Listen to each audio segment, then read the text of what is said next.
Hey guys, welcome to another episode of the Tampa Bay Real Producers Podcast. This, of course, is powered by Top Producers Nation. As we go throughout all the country here on the 15 different podcast platforms, we are in the studios, of course, here in Tampa, celebrating our Agent Choice Awards event last night. So just a quick note for anybody who came out. Thank you, of course, for your support.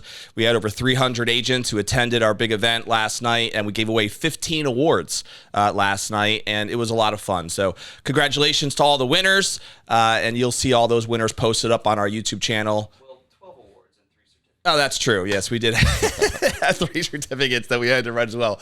Today we have one of our, so of course this is the podcast that is made for real producers, by real producers, and with none other than real producers here of Tampa Bay, such as really a legend of Tampa Bay real estate. I don't know if people call you that to your face very often, but Mr. Jeff Beggins is in the house with the Beggins Group. I'm sure many of you know Jeff. He's been in this industry for a while. He was actually nominated in his category. I think it was the Icon Award that you were nominated for over 25 years of service in the real estate community here in Tampa Bay. So it's good to have you here, Jeff. Thank you very much. I got notification of that thing. I'm like, have I been in that industry that long? Am I that old? What the heck? You don't look it, man. You don't look it. You look good, bro. You look real good. Thanks. So I'm sure many people do know a little bit about your story, but maybe not everybody does. So why don't we start a little bit with your background of, what even got you interested initially in real estate? Did you grow up in this market? How'd you get to Tampa? If you didn't, we'll start there. Cool. All right. Thanks for having me. This will be a lot of fun. And love your podcast, love your magazine, love everything you guys are doing. It's a great service to the industry. So I've been in, it's a really cool legacy story, right? So it's a family business. Yep. So my dad, Jim's still involved with the company. My brother, Craig, and even my mom, Vicky, she's over in Apollo Beach as well, working with us. So the story was interesting. So dad was a pilot. He was in the Air Force and then was a pilot. Okay. And then like everybody else, they find their way into real estate, right? Nobody ever intends to be in this industry. Everyone just lands here somehow. So this was in the early 70s. He literally landed from his pilot business. Right. That's right. So he landed in Miami, had the top listing office he was managing down in Miami called Tarno Realty down there. Okay. And there was this new idea coming up at the time, and it was franchising. And it was real estate franchising. There was this couple choices. There was this gold jacket company, and then there was this red jacket company called Red Carpet at the time. And they were kind of battling to see who was going to be what. And Century 21 just had offices in California, and Art Bartley and those guys had this big dream to be the first nationwide real estate organization, right? Okay. So the first franchise sold outside of California was to my dad, right? So he was able to get the master franchise for this area for the state, which at a time meant nothing because nobody knew what the hell Century 21 was at that time. So he went door to door to Don Hill Realty and said, you know what, you really need to become Century 21 Don Hill Realty, and here's why, right? And so did what all of us do, prospect nonstop and try to find some leads, and built it up to about 320 offices, about 4,500 salespeople. All in Florida? All in Florida. Okay. And what year was this? Started in 73 okay. before me, right? So then he just started growing it and then sold the region. And at that time, Century 21 bought their regions back and just kind of restructured themselves, which may or may not have been a good idea, but we'll see. Is that still a business model that operates today? Which one? The franchising model with like building up those brands on a national level? And the regional level? Yeah. Not really. Not the way it used to be. It used to be, I think, in my opinion, no offense to anybody else who doesn't like this one, but I think that was the way to do it. Yeah. If you can have a core central service offering that can support people with one culture, one voice, one way, right? I think that's a problem in the industry, which we could probably get into later, but I think there's way too many ways, super fragmentation around, and not really any real cohesive way forward. But so that's what I think was interesting about that. So fast forward to that, the regions were bought back, and then this was in Miami at the time. And then so my dad moved the whole family up to Tampa Bay, and he found a piece of property down in this little obscure area at the time called Apollo Beach, right? And Apollo Beach, they had this 83-acre subdivision of this waterfront property, no roads, waters, or sewer yet, in a place called Symphony Isles. Those who are watching probably know the community now. So he ended up buying that and developing that and turning it into homes and townhomes, built a little marina on the beachfront there. And then it was a little company called Symphony Realty at that time. And Symphony Realty sold Symphony Isles, just total niche down farming, right? And then so that was separate from Century 21. That was Century 21 was all separate. Sold out, sold the region, everything was done. Oh, okay. So he left Century 21 after that sale. Okay. And then, so that was in the early 90s. Yep. Right? I grew up in Apollo Beach. We lived there. I went to Berkeley Prep here in Tampa. So I did that long commute, waving to the cows every morning, and then grew up there. And then so Apollo Beach started building up. And then my brother Craig, who's in the business, he's the broker. We're all brokers, but he's the one that goes to jail when the agents screw up. Yep. On this one, I'm the backup. So, but the one with all the liability. That's right. On that company at least. So then 92, we started Century 21 Beggins Enterprises. Okay. And that was Craig, Mom, and a couple agents that are actually still with us. That was it. And in 92. And I was just graduating Berkeley back then. Okay. And so then I went off to the University of Florida and did all that stuff up there. And then came back into Florida and got my business degree up there. And then came in and said, what do I want to do? And Dad's like, don't touch real estate. It sucks. It's a terrible industry. Run. Just go use your degree and go have fun and figure it out. And then he was really good friends with. So that meant to you, all right, time to get into real estate, right? I guess. Oh, yeah, I'm not going to do that. So at the time, he was good friends with, in real estate, the Ferry organization, right? So you had Mike Ferry and Tom Ferry and Matthew Ferry. Great coaching and so programs. we kind of grew up with them. His dad's good friends with Mike. Cool. And Matthew's still good friends with ours, and Tom's awesome with what he does too. So kind of went through, and I started listening to a lot of the things and got to know, listen to superstar retreats and all those. And I'm like, what? Look at these people. And then I started when I got a job with Ringhaver, Caterpillar, Ring Power, now heavy equipment sales and stuff. And good business. And, then the top people were making 100, 150 grand a year, but that was it. So I was tucking my mind. I'm like, that's it. Like, we can do more. And then in my ear, as these people that I've seen and watched and saw what they did, and they're making $1 million a year. Right. So how are they doing it? So went to one of the superstar retreats and met a couple people that were actually doing that and saying, how are you doing that? Actually really inquisitive because success leaves clues. And so what were they doing? And one of the guys was here in Tampa. And I said, can I just shadow you for a couple of days? I just want to see if you want to do what you do. And he was actually kicking back, and he had an auto dialer, and he was just making a couple hundred calls a day. Somebody would answer, kick into the script, right? Set a couple of appointments. I'm like, that's it. Right? He's kicking back, legs up, cup of coffee. Sure. Just doing a script from memory. I was like, that's pretty interesting. Then you see more and more. I'm like, well, there's nothing special. Yeah. Right? Hard worker, but there's nothing it's not a superstar. He's not 12 feet tall. Right? So anybody can do that. And then you start to see all the people that can do this. You're like, all right, what is it? And then, so long story short, I wrote a little letter saying, I'm coming in. I don't need anything. Let me try to prove it. I'm going to follow the system and see what we can do. And then just became a listing machine, right? My whole concept was at the time I had a little apartment, and a little 1-bedroom apartment. I took a door right from Home Depot and put it sideways on the wall, put my vision boards up, had my mirror up there, had my scripts, had my dialogues, had my affirmations, all the stuff, I love it. right? Yeah. And then I had I'm a Tony Robbins guru there, so I could see all the visualization. Yep. Yeah. And so I was sitting there, and I'd have my my 2 phones, my 2 headsets, and I would just dial, right? Just dial, because you start with one, and you're like, well, okay, well, then you spend so much time, and people are hanging up on you, and you're like, that dead time, voicemails, all that stuff. So like introducing 2 phones, so you get 2 phones going, then you can increase your effectiveness. You got up to about 35 contacts an hour, and FSBO's expired, circle prospecting, just sold, all that stuff, and then started getting listings, and then getting them sold. Was this under the Beggins Enterprises? This is Beggins. It was. Okay. This is under Beggins, and just came as an agent. So even though your dad was like going into real estate, he still had that, and you decided to do it anyway. Correct. Correct. As a good kid would do, resist their parents, right?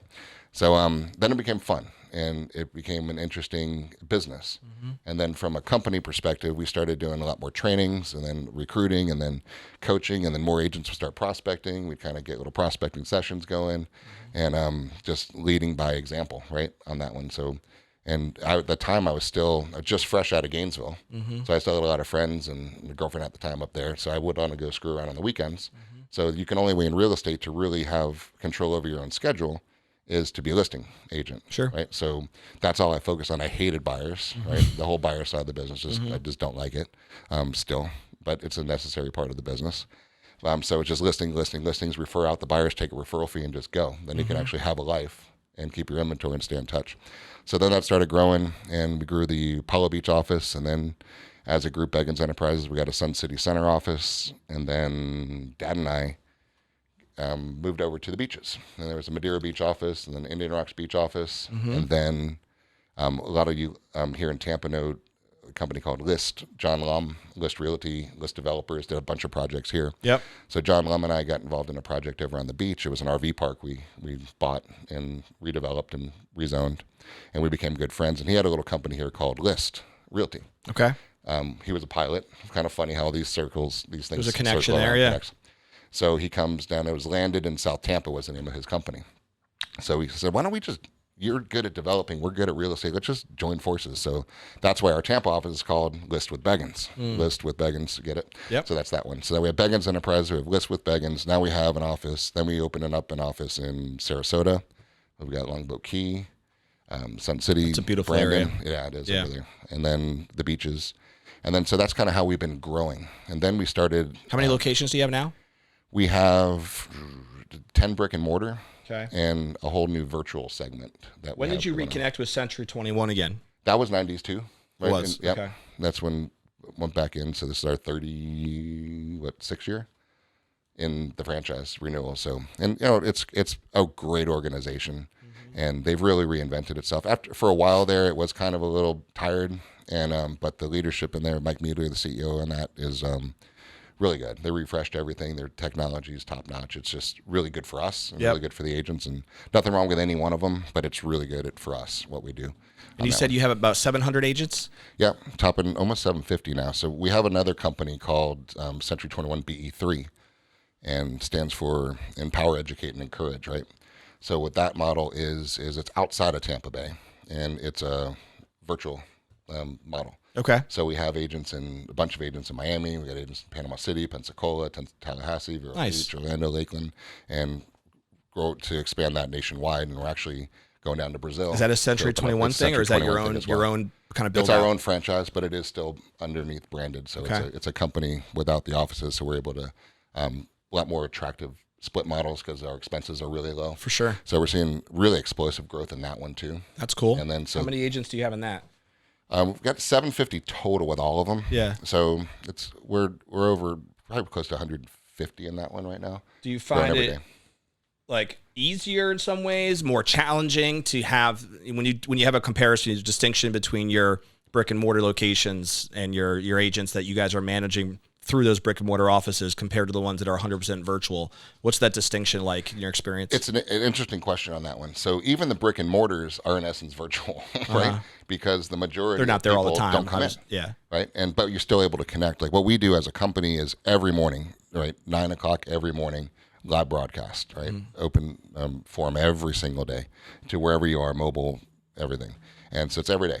Monday, Tuesday, Wednesday, Thursday, and Friday. And then we have masterminds every Friday. Then we have group talks. We have different segments that go on, so nonstop. So we were able to have that connection with people as if they are at the local branch.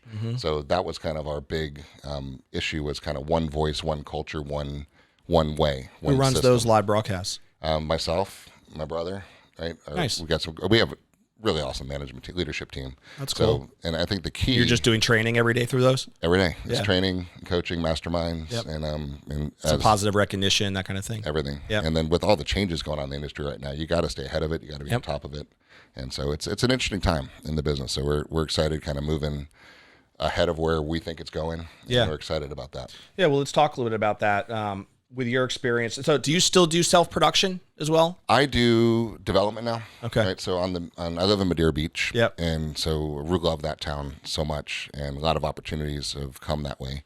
And so we're doing a big hotel. We're doing a Marriott Autograph hotel we're building called the Beachmaker. Nice. And that we just haven't really officially announced it yet, but Business Journal just announced it last week. Now I think we just did. The Beachmaker Resort. Nice. .com. Check it out. But what we're doing, we're selling 161 condo hotels, and we're going to do a revenue split with all the owners on that one. So we do that. We're building some townhomes and some condos and some large vacation rentals, and really just finding the voids and the niches in the markets and building what's not there. And I love the vacation market, and that beach is just awesome. So that's kind of the only production I really do, is selling out those projects. I'm a little control freak on the project, so I like to be the point and get those going. So that's kind of where my production is from. Got it. That's it. Okay. So from your perspective now, Jeff, how has, I'm assuming obviously the real estate market has changed since the early 90s compared to what you've seen over the years with the ebbs and the flows. But what is your opinion on the market today, on where it's at, and what gets you excited when you look forward to the future, where you think things are going, where if do you have any concerns about where some of these things are going and how that's going to be dealt with? What are some of those thoughts there? I think it's a great question, and I know there's a lot of different opinions on what's going on there. But what I'm excited about is when the market's doing what it's doing right now, which is a little stagnation, right? It forces good people back into sales, right? And I think there's a lot of people, and not to their fault, but they entered into a market when it was really easy, right? It's really not hard to sell 3% interest, right? With a properties that's appreciating 20%, right? It was like shooting fish in a barrel, right? And so there wasn't a requirement for a tremendous amount of business acumen, right? Focus, skill set, practice, right? Really spot on sales. So what I see this is happening now is kind of a land grabs going on with the good agents that are able to really scoop up market share, because you have a lot of agents that are a little paralyzed right now, saying, what's going on? My listings are expiring. I'm not getting the traffic, and my sellers are pissed at me. What's happening? And it's weird, right? And so you got to always go back to the fundamentals on any business. So this is a time in the industry that if you're not going into fundamentals and you're not going back to basics, you're not sharpening your sales skills, your communication skills, you're going to be left behind, right? Especially with the NAR ruling coming in with the buyer side of the business, that's going to shake up a lot of people. But those who are already grasping onto it right now, they're going to kill it. They're just going to totally crush it. We've had some people on. Michael Wyckoff came on here last week. I'm sure you know him. Yeah, I know him real well. President of Pro last year. So we talked a little bit about that, about the NAR settlement, as well as the potential merger between the two associations that he's working on pretty tirelessly right now to try to get through. But what type of I guess my question is, as a leader, when you have these 750 agents in your organization and something like that type of a settlement comes down, right? Like, is there an immediate freak out with a lot of different agents that you're trying to put out fires? Or are you handling that with some consistent training, like as part of your daily podcast that you were talking about? How did you approach that type of a change? How some people would view that as a pretty big deal, right? A mega change. So what was that reaction like from the agents in your team? And do you view it as an opportunity, or what's your thought?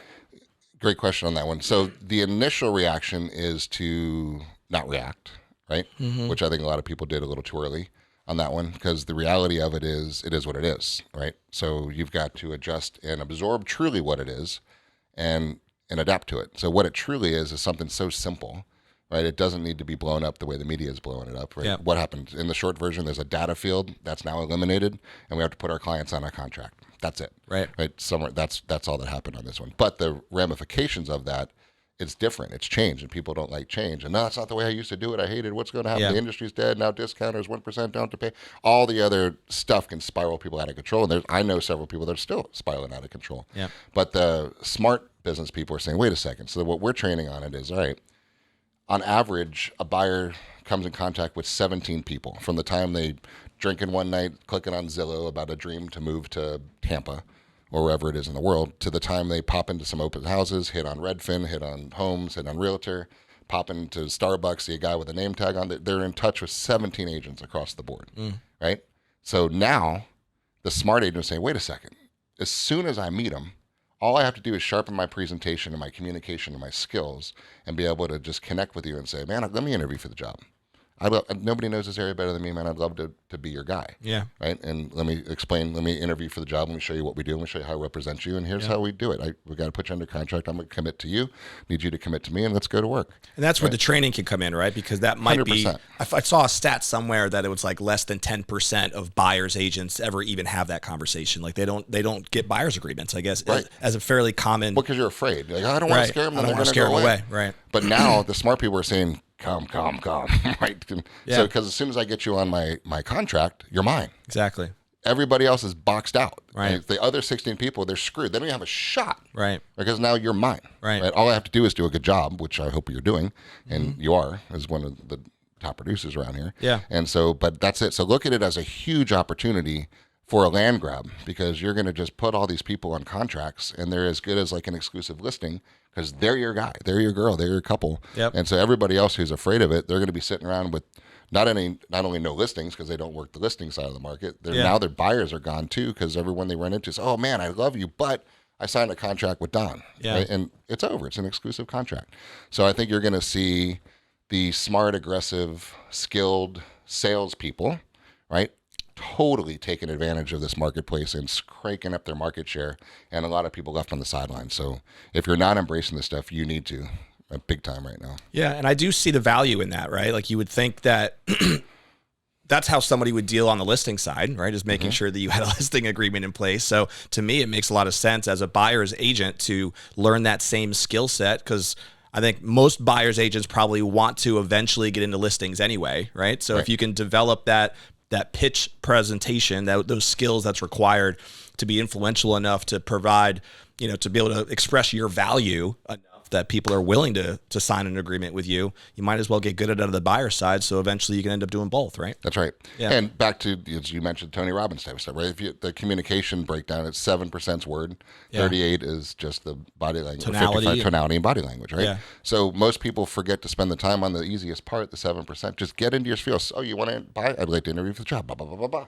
Right. Done. Just go on autopilot and pay attention to how they're sitting, how they're talking, how they're breathing, how they're blinking, and you're going to find people connected with you, and there's going to be no resistance because they trust you, they like you, and they're done. Yeah. Right. And that's what I'm really excited about, that change. And the risk for agents who don't do that, right, is that now with this change, they're not necessarily guaranteed the commissions that they would have been before, right, on the back end. Yeah. Right. No shot. And exactly. Because if they don't have it signed, they can't get paid. Right. Unless it's coming from the listing side where they've agreed to it in advance, that the listing agent has had their seller agree that they're going to pay the buyer's agent something, right? Yeah. It's going to have to be documented somewhere along the way. Right. But it can't be listed. It can't be promoted in the MLS that way. Correct. Yeah. Correct. Until they figure that out. Right. So which changes everything. So those who are relying on... really you lose all your control as a buyer's agent if you don't get good at that skill set. You're out of business. Yeah. Right. And then think about those who are dependent on lead flow, right? If you're buying leads, I would be nervous right now. Yeah. Because what are you paying for? You're paying for a name that necessarily doesn't have to buy with you and doesn't have to necessarily guarantee your payment. And so you're going to pay, and any of those agents paying 10, 20, 30, 40 grand a month in Zillow. Sure. Spend right now to get leads that aren't necessarily going to produce an income for you. So I think that whole model is going to shift. So I think you're going to go back to the fundamentals of those who are figuring out how to create their own destiny are going to survive, and those who are just kind of hoping for inflow, it's going to be difficult on that, in my opinion. We'll see. What are some of your best practices, Jeff, from an organizational standpoint to support the agents that work with you, whether that's through lead programs or through the training side that you've already mentioned? Do you focus in your training mostly on like just teaching your agents how to be self-sufficient so that they can grow their own book of business? Or do you have certain brokerage type programs where they are dependent on you guys for certain things? What's been best practice for you guys? Good question. There's both, right? So the long-term true successful one is the teach them how to fish concept, right? So, and there's so many segments to that. It's the mindset, right? Without the proper mindset, the rest is useless, right? So it's mindset, motivation, skills, action, and accountability, right? So you have to have a cohesive group through every one of those steps to be a well-rounded business person in any way. We're all entrepreneurs, right? But you got to control your mind. There's so many negative things that we could attach to that'll throw you off track. And so mindset's the number one thing, right? So we work a lot with getting that mindset right, getting into the business, because a lot of people, top producers especially, right? Top producers most especially get ignored sometimes because everyone thinks they're good. Yeah. But the world's shifted. Right. And they're not good. Yeah. And their business is way down. And because the market shifted. So we got to come back into readjusting the mindset and reminding them about the motivation. What are you actually doing this for? Let's get focused on it. How much money do we really need to come in every month or every quarter to put a big ass smile on your face? And then, because people are like, I need business. Well, how much? I don't know, a lot. No, you don't. Right? You need 30 grand to come in. Let's break it down to simplicity. Let's get the mindset right. Let's figure out we're just going to go get 20, 30 grand this month, which is crazy to think in an industry you just make up whatever you want to make and go get it, right? But we're blessed to be able to do that. So then you get your motivation of what I'm going to do it. Then where's our lowest hanging fruit? Because every one of us has a different easy path. And if you're honest with yourself, you're not going to do the hard path for long. You can trick yourself and try it for a little bit. But if you hate it, you're going to eventually give it up. Right. So what's the lowest hanging fruit? You tend to naturally gravitate towards the easy path. Correct, for sure. Right. So if you grew up here and you've got a huge ass sphere of influence from high school on and all the different networking sessions, why the hell are you knocking on a FSBO door? It's stupid, right? You hate it, it's hot and all this stuff. But so learn who you are, get the self-awareness out there, and just go with the path of least resistance and just dig all in. If it's 30 grand, you're making 10 grand a sale, you need 3 deals. Take the pressure off yourself. Now let's just figure out where we're going to get our 3 deals from, right? So that's the mindset, the motivation. Then you have the skills. You don't have to learn all the skills. Let's just get really good at X, Y, or Z, put some blinders on and focus for the quarter and go get that money, right? And then just take the action, and then you have to have some accountability. People saying, all right, what am I going to do next? I need to make my 15 connections today, right? But who's watching you? Right? What happens if you go home and do your dishes and pet your cat? Right. No one's going to kill you, right? You're an independent contractor. So where's that leverage, that external accountability that you need to say, if I don't do my 15 today, I suck, right? Whether it's you, your spouse, your dog, your cat, your broker, your manager, your coach, doesn't matter. But somebody's got to be there at the end of that line to make sure mindset's there, motivation, skills are on Where's point, the accountability? action and accountability. So all of those components have to be in. So we focus on every one of those steps because everyone needs it. Every one of us needs it, myself included, you, everybody. Every one of us has to, it's like a cylinder, right? They're not always all up. Right. So you got to pump them up. And that goes back to why you have the daily calls, it sounds like, because Every that's you're managing that mindset on a daily basis, as we all are, Right. to be able to stay consistent once you've identified what those goals are, right? That you Training really is never over, right? There's Totally. no, I'm good at real estate. Bullshit. It does not exist, right? No one's, you might be good at real estate, but it's master's level continuing education on a daily basis. Yep. Right? We've brokered almost 75,000 transactions now. We still get surprised. Holy shit, I haven't seen that before. Right. Right. And then that becomes a learning lesson. Like right now, Craig's doing one of the broadcasts. It's Master the Contract Friday. Right. So we pick up some lessons that happen along the week. And Joe Dina, one of our managers from South Tampa's on with Craig, and they're going through the issues that happen with a couple of deals and case studies, and people comment, add in, and do. So you learn every day. If you're not learning, guys, you're especially in an industry that's maneuvering as fast as it is, you're going to be left behind on this one. What does the org chart look like of your organization? How is it structured with the support, the leadership layers? Obviously, do you have different layers of agents even that are treated, maybe not necessarily treated differently, but like in terms of organization, what does that look like as far as how you structured it? Good question. So we function almost as of course, the broker, but almost as the team leader, if you will, right? Because when you go take a listing or a buyer contract, all the loops are done and dot loop, everything's done. The compliance team takes it. We enter everything. We make sure the I's are dotted, T's are crossed. Compliance is done.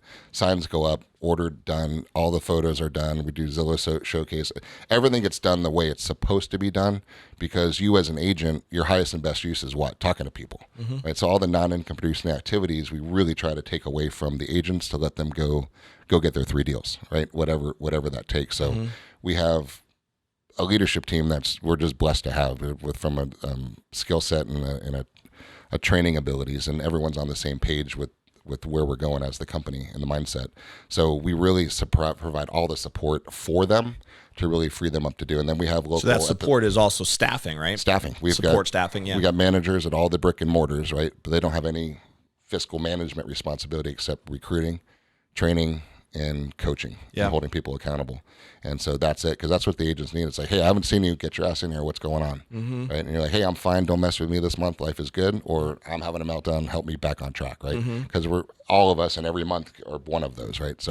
So that's it. So it's really connecting with the group and acknowledging what they want. We kind of work on a quarter by quarter basis. So like, what do you want for Q2? Like, what is the end game?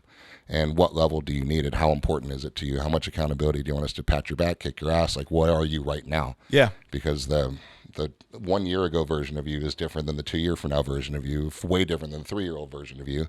And that agent's been with us for 30 years, right? So they go through these whole evolutions of, oh shit, I need money. I'm on the hamster wheel. I finally figured out my business. I'm consistent now. The roller coaster, cash. we What do call I do it, with right? my cash? Do I invest? Do I save? So you kind of take that different role as they go through their hierarchies, right? Where are they to go next, right? And help them out. So in these 10 different locations that you have, the brick and mortar ones, each one has a manager, right? That you're saying that runs it. Is there one manager in each one of these locations, or is there multiple? It depends on the number of agents in each one. Like the South Shore area, there's Chris and Jimmy are phenomenal, and they kind of oversee the Sun City, Apollo Beach, and Brandon, kind of split duties on there. And then Joe Diener's handling Tampa. I've got Caitlin and Kathy and Rachel over on the beach offices. We've got Kat down in Sarasota. And then we got Mike Puma and Jessica Roman up in Hernando, Pasco County. And we got Juliana down in Miami. We got Mike up in Panama City. We got Leveda up in Pensacola. And we've got Sean up in Tallahassee. So everyone's got the person that's there to run with them. And then does each office also have a support staff that is helping with all those admin things, like you said, like once the deal comes, the checklist of what to do so that the agent can focus on meeting with and prospecting, as you said. We centralize all of that. Okay. All of that from all locations. Just they run really efficiently and very lean, and the core office is run out of the Palo Beach. Got it. And then the 10 office managers, they report to you? They report to, you've got Craig as the broker of record on there, and I'm support on that. And then we've got we have a whole accounting staff, we have a back office staff, we have an inputting staff, a contract staff, a closings department, and for the whole company everywhere around. So got it. Cohesive, easy, streamlined, and it works pretty well. Cool. I appreciate you breaking that down. I think it's interesting to see how different there's so many different ways that people structure their organizations, you know? Yes. I've learned, and it's just fun to see. And there's different ways to be successful at it, right? And you've obviously done very well with the way you've done yours. I'm curious, what do you find the most fulfilling about the business that you've built? Like, what is it about it that that resonates with you the most? It is, I'll tell you, this last week we've been doing awards banquets with our different agents, just recognizing the national award winners. And normally we do a bigger one. This year we're doing them independent, really more connecting one-on-one with them all. And culture-wise, depending on the issue, like, for example, went to Stillwell House in Tampa, we got a floating tiki bar in the beaches, right? Yeah. So it really kind of depends on what goes on. But I'll tell you what was interesting is we kind of go around from a gratitude perspective, like, what are you really grateful for and what's going on? And to watch the evolution of people's lives is really touching, right? Mm-hmm. And you get people that started out not knowing shit about anything, right? Not having the mindset to be an entrepreneur, because it's tough, guys. It's difficult. This is not an easy business. It beats the crap out of you. It really does. So you got to be strong. It's an emotional roller coaster. It is. And so many people are connected to you throughout your transaction. It's draining, right? Yeah. So we've got to have that support. But seeing people come in, like, they watch HGTV, they think real estate's easy, just go show people houses and do it. It's not, we all know it doesn't work that way. Right. So it's about getting into the business and watching them get competence and confidence, right? Which is, if you drop me into a pipe fitting business tomorrow, I'm going to suck at it because I don't know any of those skills, right? So you got to take time to learn the skills and the crafts and the trades in order to do that. So what I love watching is the people that go from that step and the first deals, right? And then the second deals, and then their first international award level. And then holy shit, I got $200,000 in the bank. What do I do now, right? Right? You're paying your taxes? Good question. Right. But then as they start getting more in that evolution and get consistency, it's helping them invest in projects, right? And they find a piece of land and build a duplex and sell one and keep one. And then it's starting to get to what is their next level for their life is really what we push it. So it's about empower, educate, encourage is kind of our overall mantra. So it's like what's going to we always say, what puts a big ass smile on your face? Because that question is universal. Yeah. And everyone has a different answer depending on what stage of life that you're in. Like, so this quarter, what will put a big ass smile on your face at the end of this quarter, looking back, what was that? Yeah. And then we just kind of focus on that. So for us, it's watching the people. So a lot of what you're describing is the relationship with your team, obviously, with your agents, right? And we have a really strong watching connection. The evolving of their, chasing their dreams and hitting their goals and seeing what they're growing at as a result of all of that. That's right. As a team leader. What role, Jeff, does your recruiting operation play in your business in terms of, are you guys really aggressive with your growth numbers in terms of trying to recruit more and more agents on a consistent basis? Do you allow recruiting to be more organic, where it just kind of comes more through like your agents referring people that they think should be in the business? Like, how do you try to, what are your expectations from a recruiting standpoint? From a recruiting standpoint, a lot of it is organic from relationships over the years. And moving sucks. It just does. Changing offices is difficult, annoying. It's sidetracking. And so nobody wants to be recruited. There's too many, in my opinion. I think there's too many companies that just focus solely on that and not real estate. So people need to sell real estate. So we focus on real estate and doing it well. And that brings organic attraction of different agents in there. So we're not the call you all the dime recruit type of deal on our brick and mortars. Now our expansion model is a lot more like that because it's a different recruiting model.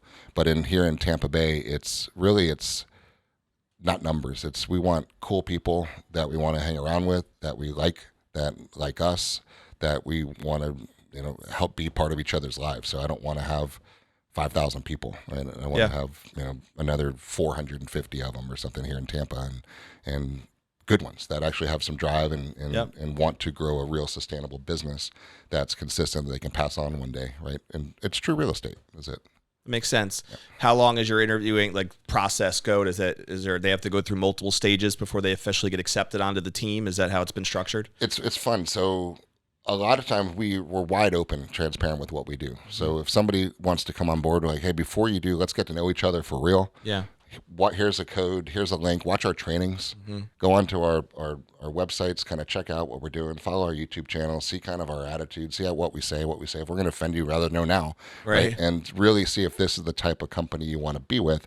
And so before we even get into any real talks, it's like, hey, I like your vibe, I like your style, I think we could be good business partners. And then from there, we'll get into what's going on. So it really starts with hey, I'm interested, tell me more, say, here we are. And if you like that, let's talk. And then, so that's kind of the way it's. Okay. So you allow it to happen organically based on feel us out for a little bit and see how it goes. Feel us out. Let's feel you out. Let's see if you like the vibe, if you like the energy, great. And if you think we can help each other's businesses grow, let's do it. Makes sense. Yeah. You mentioned earlier, Jeff, that you have a lot of your seems like time right now and excitement on the development side and some of the hotels and some of these commercial projects it sounds like that you're involved with. Yeah. Is that a department or an angle for other agents as well within your organization that are maybe investing in that world or that just want to be involved in that world? Is that something you guys train on at all?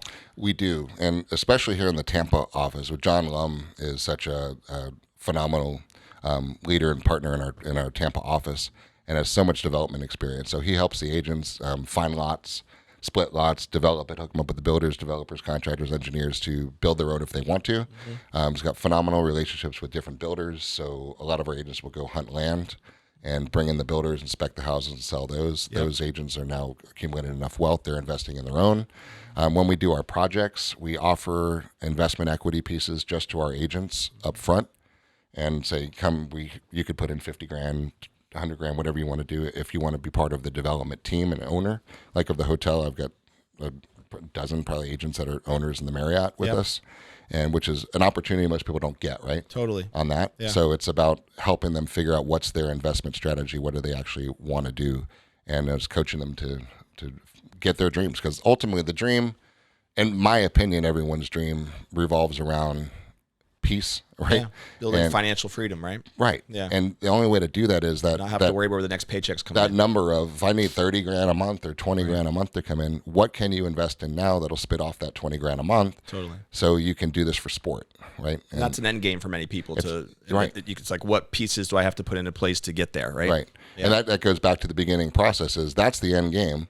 So we need to stack up some cash. So let's go, what are your normal expenses? Let's go get that. And how much do we need to pay your taxes? Let's go get that. And how much extra can we stuff away?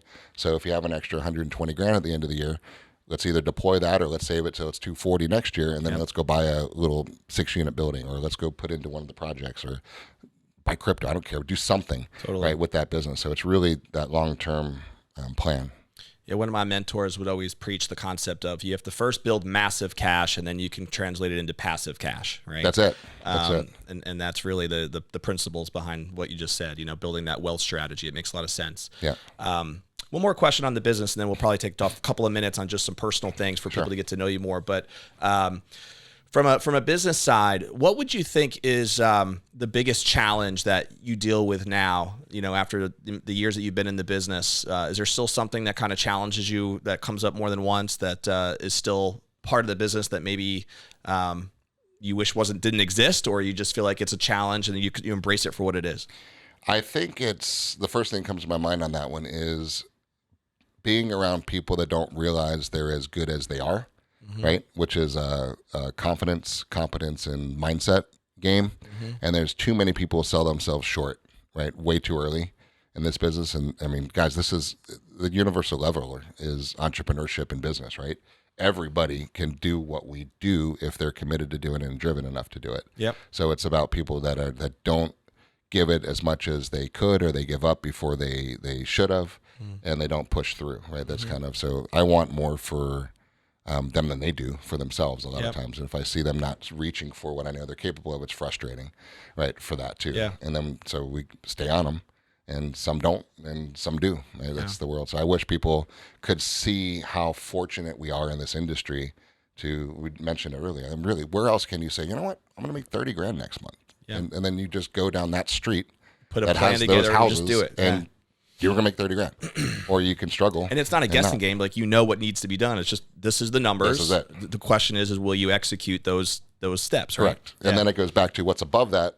Is that motivation strong enough to let you push through the negative crap that's going to go along with that, which is done, I don't want to sell, get out of my face. Right. Right. Is that going to put you in a corner? Right. Then we need to work on your mindset a little bit so Right. that doesn't do that. Right. So that's kind of the frustration, is being more, right? Because there's so much abundance out there, man. There's anything you want, and this industry gives us the ability to go get it. Yeah, man. And so it's that, you know. I can relate a lot to what you're saying. I used to run have you heard of Cutco, the knife company? Oh, yeah. So I was, I'm in the Cutco Hall of Fame. If you go to Ole in New York, you'll see. All right. I was there for 12 years. That was where I learned and cut my teeth in sales. That's sales. Yeah, it really was. And I built the team, though. I was a division manager in Connecticut and New York. That was my territory. But we had thousands of sales reps, mostly college kids. Yep.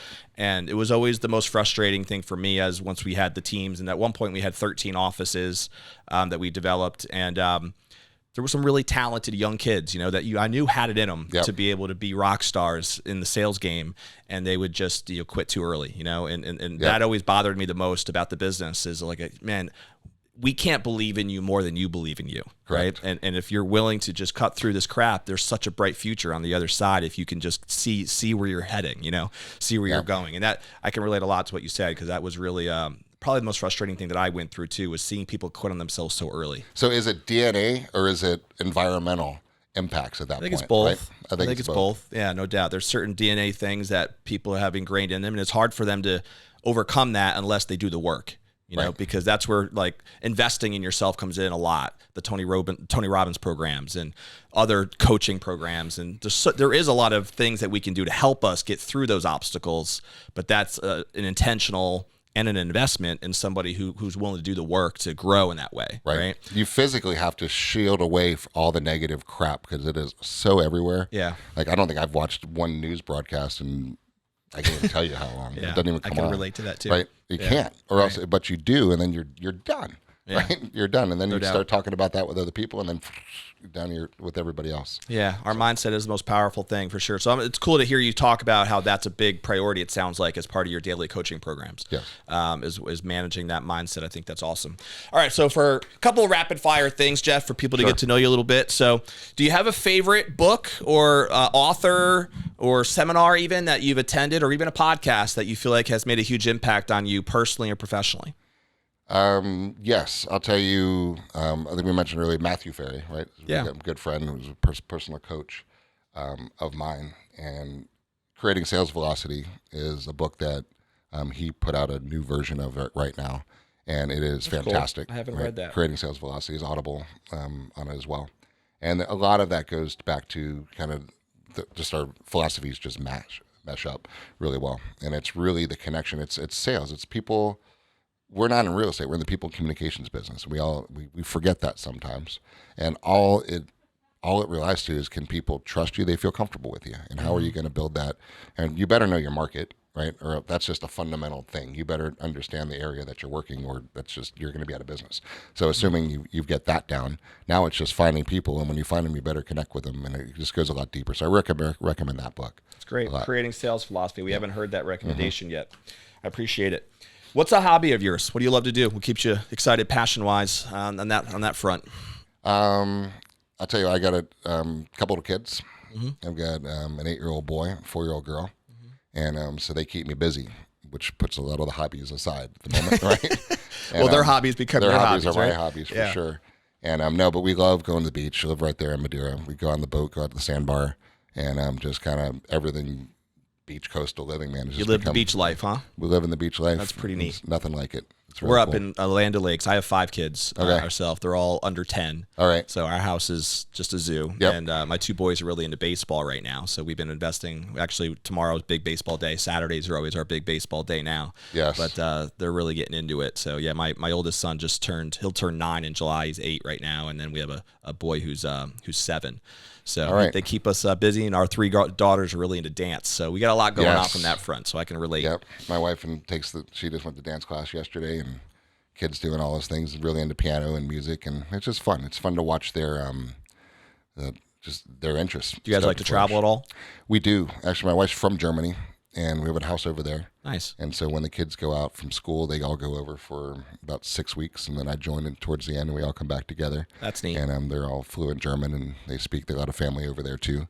Oh, that's cool. What part of Germany? Koblenz. We're about an hour north of Frankfurt, over on that side. I'm half German, but I've never been. Yeah? Yeah. I was just talking with somebody on the way, and they're going to go over next week.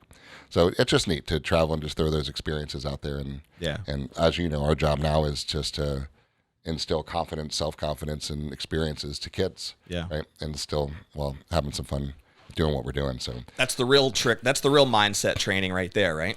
No doubt. What we teach our agents, making sure we're developing that same value for our families. And ourselves, too, because we slip, too. We got to always go back to refocusing ourselves as well. No doubt. So last question I'll have for you, Jeff, is, I guess not quite the last one, but 2 more.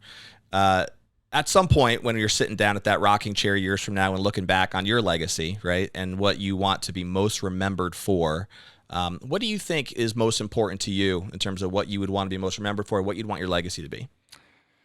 That's quite a question. That's quite a question right there. I think the passion into what I do is, I think, what some people will remember me for. And really caring about the people that I'm associated with and helping them, and then leaving strong, confident kids, right? And then a passion of mine is also doing a lot of ocean habitat restoration work. So I want to continue to make a big impact on that. And then so I think hopefully we changed a lot of people's lives and help them live a better one while having a good one myself and for the family too. Very cool. How big is the Beggins family, by the way, with your brothers and your parents are still in the business? It sounds like. Yeah. So good. So my dad, I'll tell you his age through a joke from my son. So, my son Kai, he said, "All right. So what did Grandpa say to the pirate?" I said, "I'm 80." Right. so Grandpa just turned 80, and he's the oldest of 11 kids. Wow. Right. Little Irish Catholic going on there, and so. His birthday was a couple weeks ago, so we have a bunch of them flying in right now. People are flying in all throughout the day, and we're having a big party this weekend. That's awesome. So tonight, they're all staying in one of the hotels, and Saturday, we got the big giant tiki boats going out. We're going to hang out at the sandbar all day. Oh, that's cool. And then we got a big pizza sunset party. Beggins Bash this weekend, Beggins Beach Bash, baby, Madeira Beach. And then on Sunday, my son's birthday is actually in January, but it's cold, and he's a beach kid, so we always like to celebrate his birthday later, so it's kind of almost end of the year school party. So behind one of our hotels over there, we own the schooner in Madeira Beach, we're putting a big water slide up and got pools and bars and music and stuff going on, so we're going to have a big old bash. So it's a huge beach party weekend. So that's neat. Dad's one of 11, so I've got uncles and aunts and cousins all over the place, literally all over the world, and Mom's one of 5. And there you go. So we've got a bunch of people around, so just me and my brother here locally. He's got 2 daughters that are actually in the business, Jessica and Sam. Hey, Jess and Sam. And then they're agents. Yep, Jessica's an agent. Sam is in the back office. Okay. Helps that grow here. Nice. So it truly is a family. Truly is a family affair. So is your dad still working? Yeah, kinda. Yeah. Right. He's the patriarch, just kind of overlooking things. He's the OG, we call him, right? Yeah, that makes sense. So he's got such a wealth of knowledge. We're just very fortunate to have him around and to be able to learn from what he's done and just have his guidance. It's phenomenal. So he goes to Madeira Beach too, so I'm fortunate to get to see him. That's awesome. There too. So we're going to celebrate him a lot this weekend. So, well, you guys have an amazing weekend. It sounds like this should be a blast. The Beggins Bash this weekend. Yes. Last thing I have for you, Jess, if somebody wanted to reach out to you, maybe it's an agent who listened today and was just loved the kind of the organizational style, I would call it, that you described, that you guys have really worked hard to establish, or just wanted to pick your brain a little bit with your years of experience in the business, what's the best way for someone to reach out to you, Jeff? I am more than happy. I do it all the time, and that's kind of, as we talked about, it's kind of the passion to do that. So You can get me on Instagram, Facebook. Just Google me, Jeff Beggins, Century 21 Beggins. Tap my cell phone is all over the place. Call me directly, and I'm happy to help guide and do whatever I can to help you guys live a big ass smile lifestyle. That's what we're here for. Is that like the catchy motto right there? Big ass smile lifestyle. It is because it resonates with everybody. So, and if you're not, there's a difference between a smile and a big ass smile. For right? sure, yeah. So smiles are kind of smirky bullshit, but the big ass smile you can't fake. It's like, yes, that's what I want. Genuine, yeah. Genuine, like what really makes you happy. So if you're having trouble finding that and need a little help, and if we can help, we're happy to do that. So that's awesome, man. Yeah. Well, guys, we're going to end the episode the way we always do, which is with a challenge to take action, right? I know we talk about that if you don't do something, even when you take the time to listen to this podcast, maybe you're watching us live through Facebook or YouTube, or if you're listening to this through any of our podcast platforms, what's one thing that you can do from this conversation that's going to propel you forward so that you can build momentum? Maybe you need to pick up that book that Jeff mentioned. Creating Sales Philosophy might be a great step in the right direction, or maybe just reach out to someone like Jeff. I mean, his conversation, I hope it gave you the impression that he has a lot of knowledge and wisdom about not just the real estate market, but the dynamic of building teams, right? And how to get high performance functioning teams to thrive. And, whether it's, I know we talked a lot about mindset and the importance of that, and being a part of an organization that supports you and being able to set the right mindset, and then understanding your goals, creating your goals, and then knowing exactly the steps needed to accomplish those dreams, right? So sounds like Jeff has built an organization that really supports its people in that way. Maybe you're not feeling that support, right? Wherever you might be, and you need to have a conversation with him or someone similar to be able to see where you can find that support. But do something, right? Take a step in a direction that's going to propel you forward personally and professionally. And if you do that, then this time would be worth it that you invested into this podcast. If you don't already subscribe, just click the button below so that you get notified every time we drop a new episode, which we do every week. We've 60-something episodes now, and we're not stopping anytime soon. So we'll drop a new one every single week for you to continue bringing the goods. And of course, follow us on all of our platforms, as well as our Top Producers Nation program, which is designed to help all agents. Hi, I'm Troy Walseth with Producers, Walseth Team. and we're excited to what that's going to mean and bring in the months and the years to come. So thanks again for being here, Jeff. It was awesome to have you as a guest, and we will see you, of course, on the next episode of Tampa Bay Real Producers Podcast. Check you later. Hi, I'm Troy Walseth with Walseth Teams with Keller Williams in Pinellas County, Florida. We are here at a Real Producers event, learning with the top agents in the country about how to succeed in any market. And I love Real Producers because you have an opportunity to talk to some of the top agents in the area, and they always do a great event.